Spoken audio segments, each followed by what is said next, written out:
No es que exprese la calidad de todos los demás en los cuales me encuentro yo, pero para un conferencista y para un organizador de un evento de estos es supremamente importante contar en el público, con los estudiantes desde luego, y con los funcionarios de la rama judicial, de manera que quienes están presentes, muchas gracias y bienvenidos. Entonces les decía que la estructura general de la Administración de Justicia en Colombia es, como lo muestra la gráfica, una jurisdicción ordinaria, que es la Corte Suprema de Justicia, que es aquí donde en Panamá tiene una sección de lo contencioso administrativo. En Colombia se encarga de los asuntos civiles, laborales, compuesta por la Corte Suprema, por los Tribunales Superiores de Distrito Judicial y por los juzgados civiles, laborales, penales y de familia. Eso es lo que llamamos en Colombia la jurisdicción ordinaria. La jurisdicción de lo contencioso administrativo, como les decía, está cumpliendo 100 años en Colombia este año, compuesta por el Consejo de Estado, por los tribunales administrativos y los más o menos recientemente creados juzgados administrativos. Digo más o menos porque tendrán alrededor de unos 5 o 6 años de creados en Colombia, y la jurisdicción constitucional, que no será el caso de ocuparnos ahora, la Fiscalía General de la Nación. Esa es la estructura general de la Administración de Justicia actualmente en Colombia. Hablaremos entonces de la Unión de lo Contencioso Administrativo y específicamente de las acciones de reparación directa contra el Estado colombiano que se tramitan en la sección tercera del Consejo de Estado. Este es el fundamento constitucional de la responsabilidad patrimonial del Estado. A partir del artículo 90 de la Constitución de 1991 se estableció que el Estado responderá patrimonialmente por los daños antijurídicos que le sean imputables causados por la acción o la omisión de las autoridades públicas. No es que antes de 1991 no se formularan demandas en contra del Estado. Digamos que la Constitución del 86, de otro modo, también tenía consagrada la norma para imputarle responsabilidad patrimonial al Estado. Aquí, con los avances de la Constitución y de la responsabilidad civil y del Estado en Colombia, pues se acogió una norma más puntual que precisara los términos de la responsabilidad estatal. El segundo inciso de la norma habla de la acción de repetición que el conferencista que me precedía llamaba la atención sobre lo que se ha desarrollado en Colombia, pero no será objeto de este debate. Colombia es un Estado eminentemente litigioso, y yo diría, yo vengo de Medellín, y haciendo un sondeo en las demás ciudades del país en el tema académico, Medellín es por esencia una ciudad de procesos, de pleitos, de demandas, y estas cifras así lo muestran.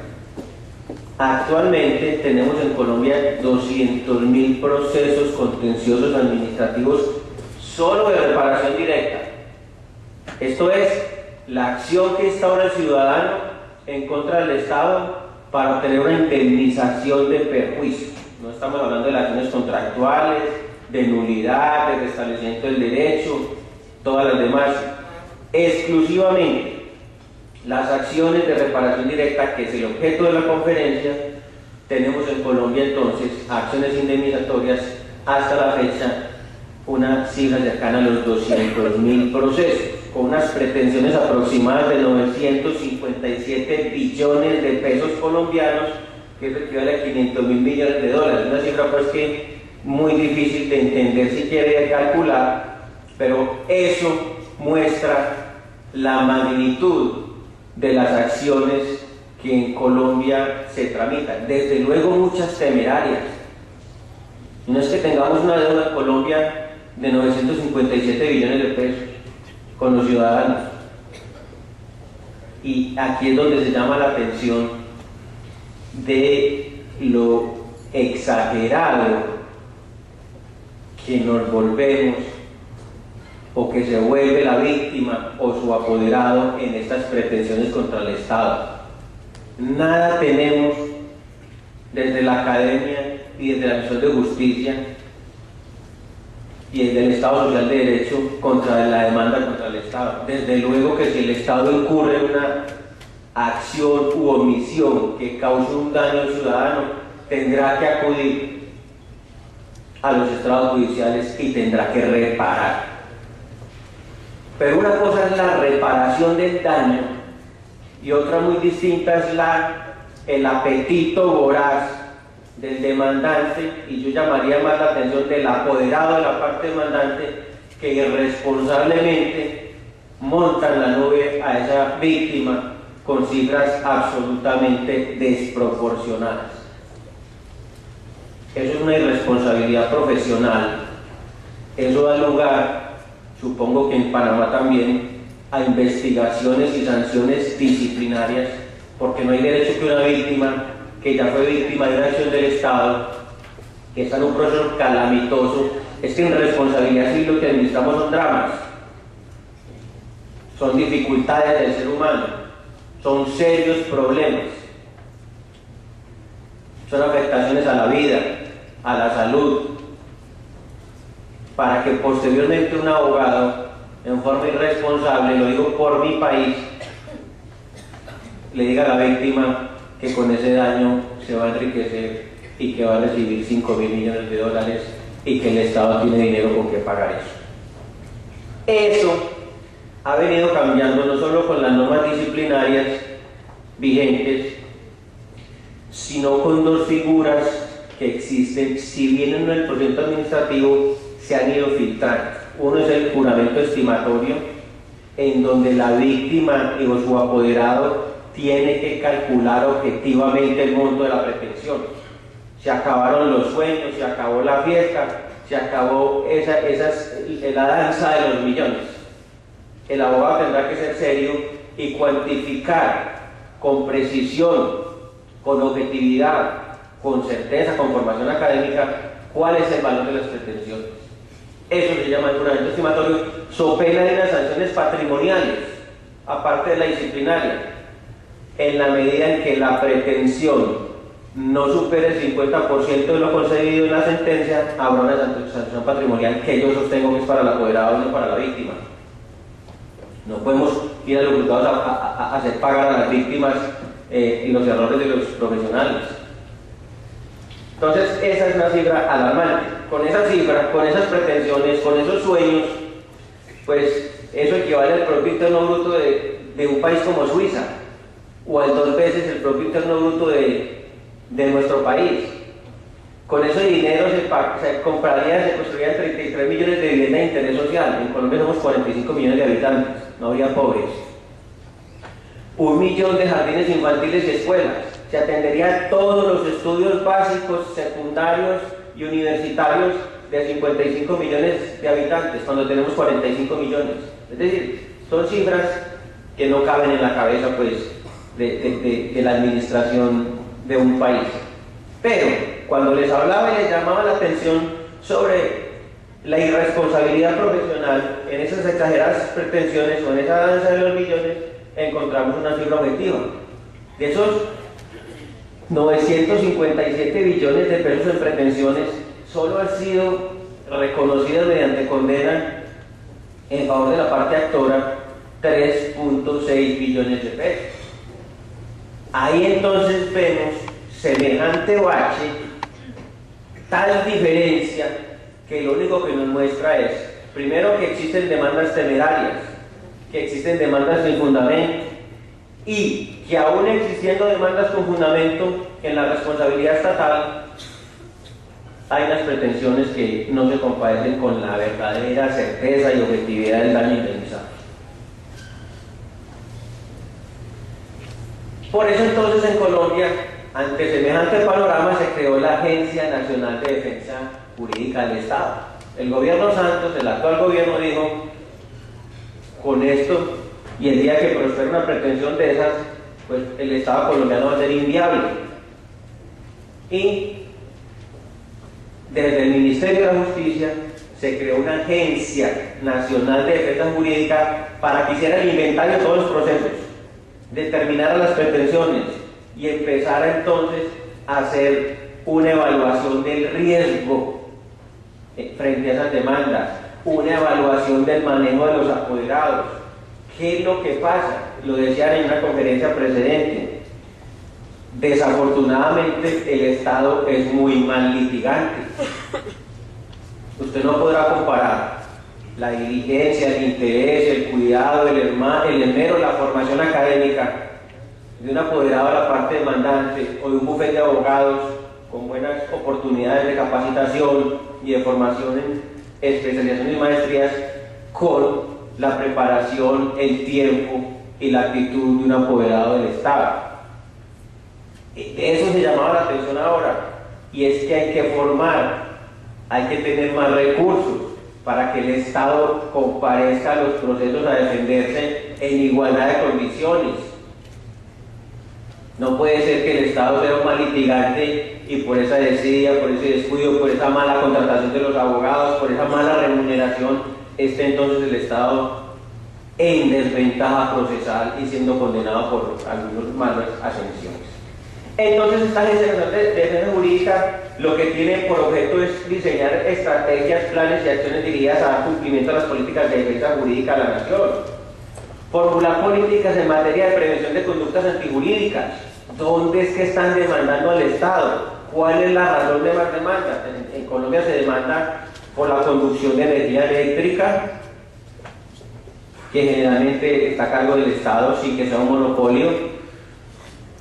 Se demanda por la mala administración de justicia, por el error judicial, por la demora en la administración de justicia, por la privación injusta de la libertad, por actos terroristas. Tenemos un país donde todavía, a pesar de que cada vez menos existen actos terroristas, secuestros, atentados, todas esas circunstancias que desde luego no son propiciadas por el Estado terminan siendo de responsabilidad del Estado. El despeje que hubo en el Caguán en el gobierno de Andrés Pastrana generó una responsabilidad del Estado que ahora el Consejo de Estado está condenando en favor de los particulares. Entonces, todas esas circunstancias, desde luego la responsabilidad médica, hay un sinnúmero, es la mayor causa de demanda contra el Estado. El Estado, como en todos los países, tiene prestación de servicios públicos médicos, y allí, en las fallas que se presentan en el acto médico, pues genera una cantidad de demandas por responsabilidad médica. Esas son más o menos las causas, digamos, más generales de demandas contra el Estado colombiano. Y lo que se quiere es prevenirlos, formular políticas, controlar y asegurar una adecuada y oportuna defensa de los intereses del Estado. Los aspectos procesales. Tenemos estas tres leyes, la 1285-2010, 1395-2010 y 1437. Esa última es nuestro actual Código Contencioso Administrativo.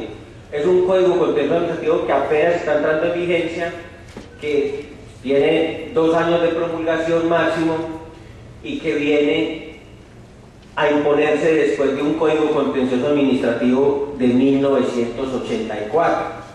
Es decir, teníamos un código contencioso de espaldas al nuevo ordenamiento constitucional del 91. Allí es donde se implementan grandes reformas, entre ellas la oralidad de que tanto se ha hablado en este escenario. Aquí cambia la manera, con esa ley 1437, un nuevo código contencioso, y con el Código General del Código Colombiano, cambia la manera de litigar, cambia la manera de atender los procesos. Ya no estaremos a la espera de 18 años para una sentencia en el Consejo de Estado, o de 10 o 15 en la jurisdicción civil. Y lo que se quiere es una concentración, una participación directa del juez, una inmediación y una pronta y adecuada administración de justicia. Novedades en nuestro Código Contencioso Administrativo frente a la acción de reparación directa o acción indemnizatoria del ciudadano en contra del Estado. La conciliación como requisito de procedibilidad. Esto es, el ciudadano tiene que intentar primero, ante centros de conciliación como la Procuraduría General de la Nación, acuerdos con el Estado. No podrá formularse entonces la demanda de reparación directa o la demanda indemnizatoria sin que se haya primero intentado la conciliación prejudicial, obligatoria, repito, el requisito de procedibilidad. Término de caducidad de la acción, arancel judicial. sistema oral y audiencia de conciliación luego de la sentencia de primera instancia. Vamos a desarrollar la conciliación como requisito de procedibilidad. Decían que es obligatoria, ya no es optativa. Si no se intenta la conciliación, será motivo de rechazo de la demanda. En esas audiencias, el Estado debe comparecer, inclusive se le exige que explique las razones por las cuales no está interesado en conciliar. Una cosa es arreglar un litigio de estos en el escenario de conciliación prejudicial y otro después con una condena en primera instancia. Entonces las entidades del Estado tienen por obligación legal y constitucional unos comités de defensa judicial. Cada entidad del Estado tiene conformados jurídicamente y legalmente esos comités de defensa, y ese comité de defensa judicial tiene que reunirse, analizar el caso y llevar su concepto a la audiencia de conciliación prejudicial para decir si concilio o no concilio. O puede que esté clara la responsabilidad, pero ante semejantes pretensiones no hay forma de conciliar con el apoderado de la parte demandante. Esa circunstancia se da, es un escenario absolutamente valioso que se está manejando con más criterio, con más formación, con otra idea e imagen de lo que es la conciliación. En los requisitos de la demanda, como novedad, respecto de las pretensiones, deberá expresar el demandante lo que se pretende clara y separadamente, con precisión, estimar razonadamente las pretensiones de la demanda. Entonces ya no podemos comparecer donde el juez de administración y el juez, que me indemnice todo lo que resulte del daño, que me indemnice los 5.000 millones que yo quiero, sin precisar las pretensiones. Habrá que decir desde la tipología del daño, cuánto por daño emergente, cuánto por lucro cesante, cuánto por daño moral, cuánto por daño a la salud. En Colombia, y no es el objeto de esta charla, recuerdo que la dicté hace 2 años aquí, hay una tipología del daño inmaterial muy variable en el Consejo de Estado, pero en principio hasta hoy tenemos daño moral como daño inmaterial y daño a la salud, que antes se llamaba daño a la vida de la persona. Pues bien, la parte actora tendrá que precisar cada uno de los componentes del daño para así cumplir con la norma de estimar razonadamente la cuantía, de hablar, de pedir con precisión y claridad. Se acaban las generalidades. Segunda modificación, respecto de las pruebas. Como vamos a estar en el escenario de la oralidad que ya vamos a desarrollar, hay un trámite con las pruebas absolutamente ágil. Quien tenga que acudir al dictamen pericial tendrá con la demanda que presentar el dictamen pericial. Quien conteste la demanda tendrá que aportar de una vez el dictamen pericial. Esos peritos se encuentran frente al juez para cada uno sostener su experticia. El asunto de que el juez en Colombia, que nuestro juez era mensajero de las partes, desaparece. Juez, ofíciese a la Cámara de Comercio para que expida el certificado de existencia y representación legal de tal sociedad. Ofíciese a la Oficina de Registro para que expida el registro inmobiliario, el certificado de libertad de un inmueble. Ofíciese a la Notaría 14 para que expida la escritura número tal.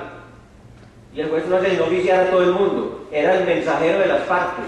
Y ya el juez deja de ser mensajero y son las partes quienes tienen la obligación procesal, constitucional, legal, contractual, disciplinaria, de llegar con todas las pruebas al proceso.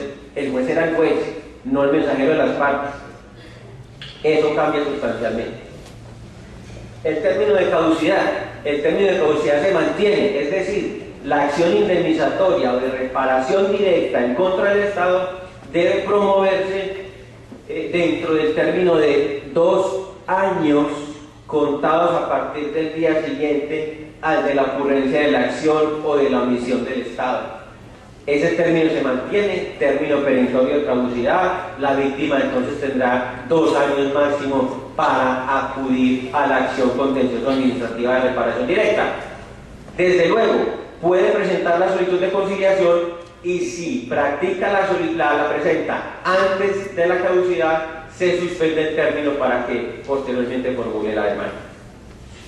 Hay una excepción. En el delito de desaparición forzada se cuenta a partir de la fecha en que aparezca la víctima, que puede que no aparezca, o desde la ejecutoria del fallo adoptado en el proceso penal. Es decir, en este particularmente, frente al delito de desaparición forzada, como responsabilidad del Estado, el término de caducidad no será el de 2 años ordinario, sino que tiene estas excepciones establecidas en la norma.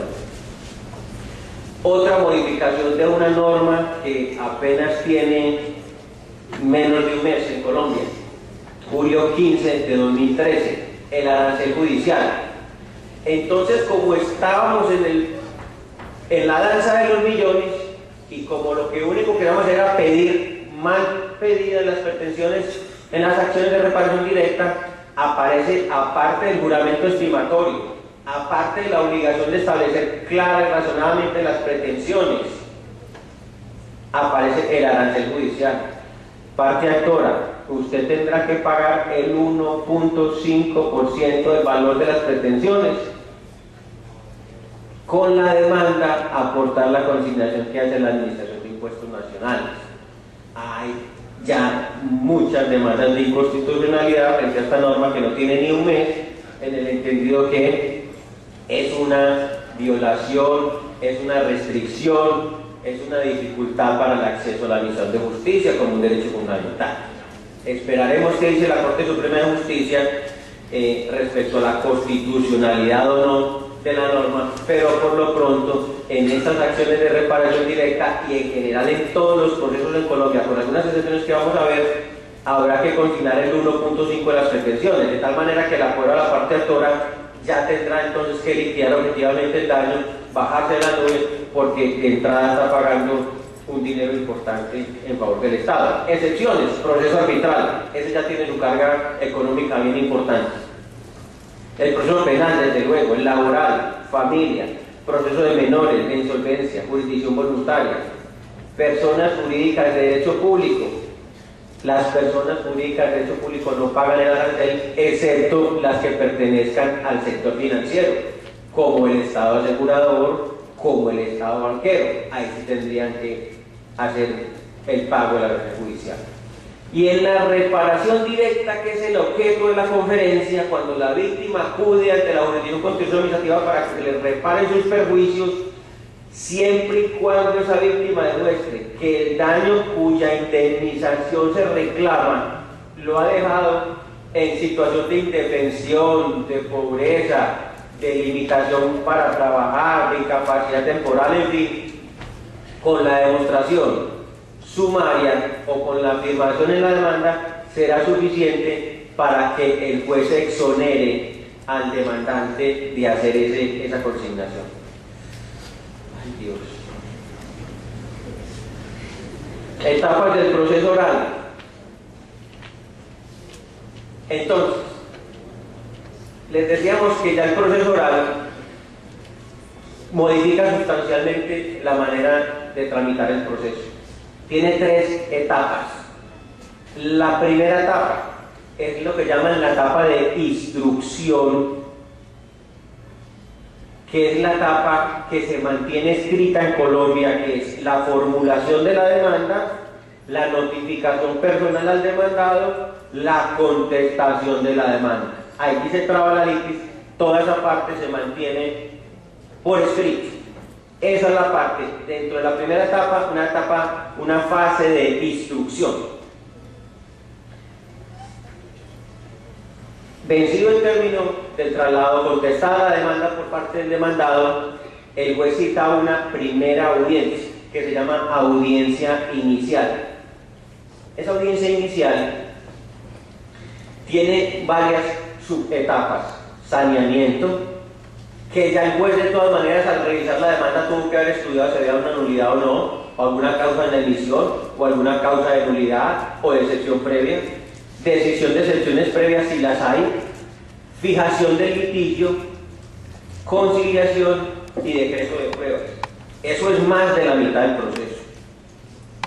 Ahí es donde el juez, al fijar el litigio, determina cuáles son los hechos de la demanda, cuál es el debate procesal, cuál es la necesidad de la prueba, cuáles hechos están confesados desde la contestación, y si determina que hay confesión de hechos, habrá que hacerle desistir a las partes de las pruebas. ¿Cómo es que nos desgastamos en pruebas cuando ya en la contestación se dijo es cierto? Entonces, es una tendencia muy inteligente, muy activa del juez a darle forma a esa cantidad de cosas que escribimos ahí y que pedimos pruebas inconducentes, innecesarias, a limitar el objeto del litigio, que es lo que estamos discutiendo, y qué pruebas necesitamos para resolver la discusión. Punto. Y ahí mismo, después del análisis y del debate allí, se decretan las pruebas.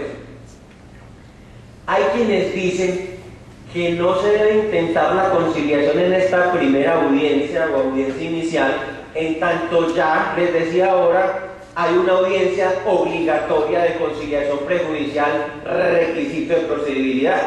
Entonces dicen algunos tratadistas, si ya se vieron las caras en un centro de conciliación y pues tan no conciliaron que están aquí en el proceso, para que hay que intentar otra vez la conciliación. Me aparto totalmente de esa apreciación.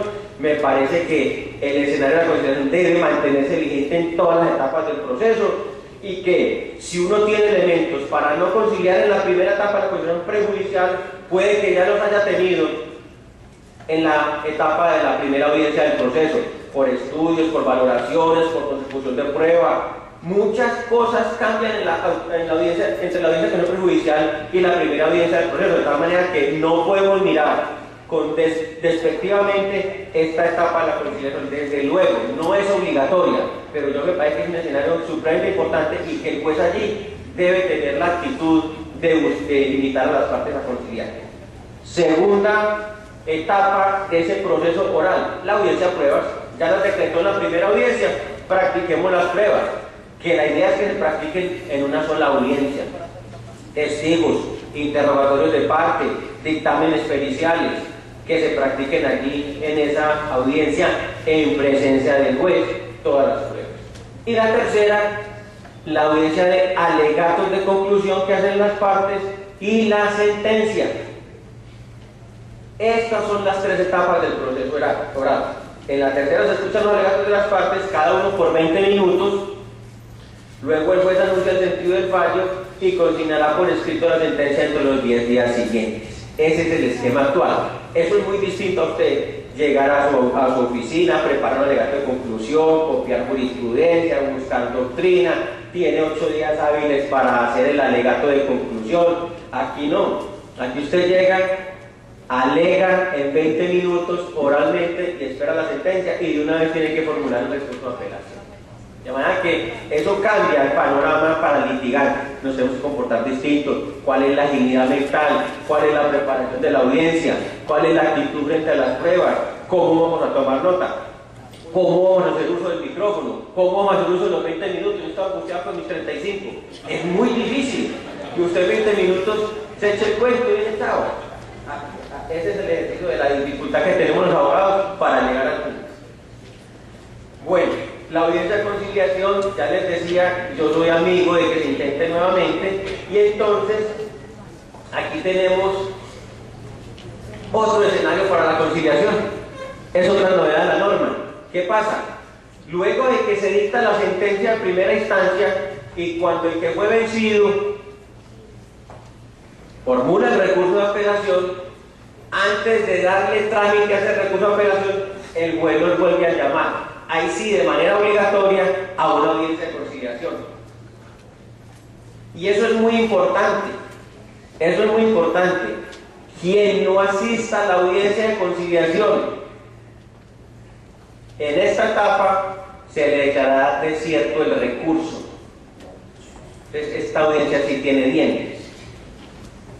Usted formula el recurso y tiene que comparecer a la audiencia. Si no comparece, queda desierto el recurso y ejecutoria su sentencia desfavorable. Y esa audiencia es muy distinta. Una cosa es usted abogado litigante, Dios mío.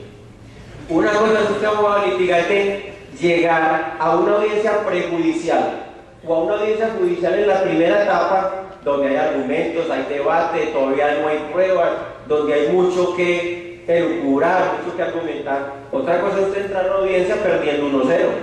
Es que ya está condenado, mi estimado amigo.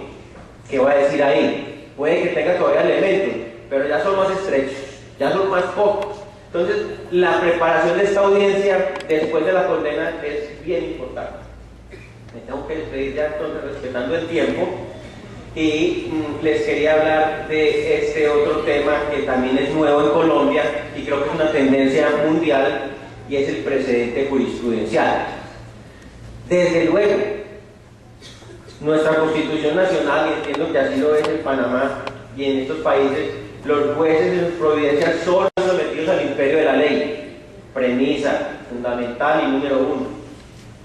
Dice la norma, la equidad y la jurisprudencia y los principios generales y la doctrina son criterios auxiliares de actividad judicial. Sin embargo, en una figura que han denominado unos constitucionalistas como una mutación constitucional, en Colombia ya es obligatorio el precedente jurisprudencial. Esto es, los jueces no deben apartarse de las sentencias de unificación dictadas por el Consejo de Estado. Lo que quiere decir que estamos subiendo en aquella pirámide al nivel de la ley, ni más ni menos que la jurisprudencia. Deber de aplicación uniforme de las normas y la jurisprudencia. Al resolver los asuntos de su competencia, las autoridades aplicarán las disposiciones constitucionales, legales y reglamentarias de manera uniforme a situaciones que tengan los mismos supuestos fácticos y jurídicos. Con este propósito, al adoptar las decisiones de su competencia, deberán tener en cuenta las sentencias de unificación jurisprudencial del Consejo de Estado. Entonces, cuando el Consejo de Estado colombiano falla, advertirá cuando se trata de una sentencia de unificación. Y por ahí nos vamos los demás.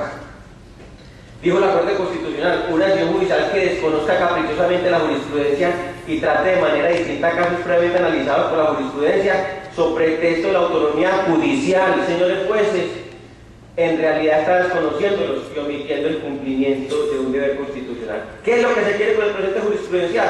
Un derecho de igualdad. ¿Cómo un ciudadano entiende que su accidente de tránsito se lo falle en esta manera y otro se lo falle de manera distinta, con criterios diferentes? Derecho a la igualdad.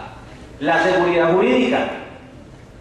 Entonces ya vamos entendiendo un poco más simétrica la jurisprudencia y el ciudadano sabrá entonces a qué se atiene en un proceso cuando de precedente jurisprudencial se trata. El principio de la buena fe, ¿sí? Y la confianza legítima en la administración de justicia que prohíbe una conducta contradictoria. Me despido respetando el tiempo y les agradezco mucho su interés.